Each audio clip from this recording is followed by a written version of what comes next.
சுதந்திரமான சிந்தனைக்கும் அறிவாற்றலுக்கும் தடையாக இருப்பது இன்றைய கல்வி முறை என்றார் நொபல் பரிசு பெற்ற ரசல்ஸ். இந்த வரிகளை நெஞ்சில் நிறுத்தி தமிழ் இலக்கிய பேரவையின் சார்பில் வழக்கறிஞர் எஸ். சௌந்தரராஜன்.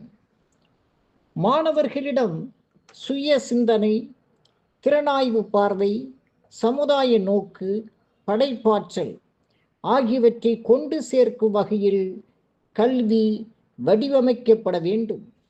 ஆற்றல்தான் மனித இனத்தை விலங்கிடமிருந்து வேறுபடுத்துகிறது. மனித நேயத்தை வளர்த்தெடுக்கவும் ஒழுக்கம் நிறைந்த சமூகத்தை உருவாக்கவும் நாம் கற்கும் கல்வி பயன்பட வேண்டும். வாழ்க்கையிலிருந்து கல்வி, வாழ்க்கை மூலம் கல்வி, வாழ்க்கை முழுவதும் கல்வி என்பதுதான் கல்வியின் இலக்காக இருக்க வேண்டும். எத்தகைய கல்வி நல்ல ஒழுக்கத்தையும் மன வலிமையையும் விரிந்த அறிவையும் தந்து ஒருவனை சுய சார்புடன் நிற்க செய்யுமோ அத்தகைய கல்வியே நமக்கு தேவை என்றார் சுவாமி விவேகானந்தர். கற்றலும் கற்பித்தலும் முந்தைய தலைமுறைகளில் ஒரு தவம் போல் போற்றப்பட்டது. கல்வி மூளைக்கானது மட்டுமல்ல, அது இதயத்துக்கானது என்ற புரிதல் நமக்கு இருக்க வேண்டும். நமது கல்வி அமைப்பில் மைய அம்சம் அதன் இரட்டைத்தன்மை, எஜுகேஷனல் டியூவலிசம் என்கிறது ஆச்சாரியா ராமமூர்த்தி கமிட்டி.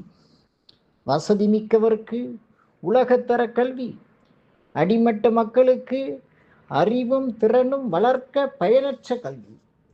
உலகத்தர கல்வி கற்பவர்களுக்கு பன்மொழி கல்வி, அடிமட்ட மக்களுக்கு தாய்மொழி கல்வி கட்டாயமற்ற இருமொழி கொள்கை. இந்த ஏற்றத்தாழ்வுகளை நீக்க ஒரே வகையான பகுதி பள்ளிகள், யூனிஃபார்ம் நெய்பர்ஹுட் ஸ்கூல் அமைக்கப்பட வேண்டும் என்று பல கல்வி மேம்பாட்டு குழுக்கள் பரிந்துரைத்தும் பயனில்லை.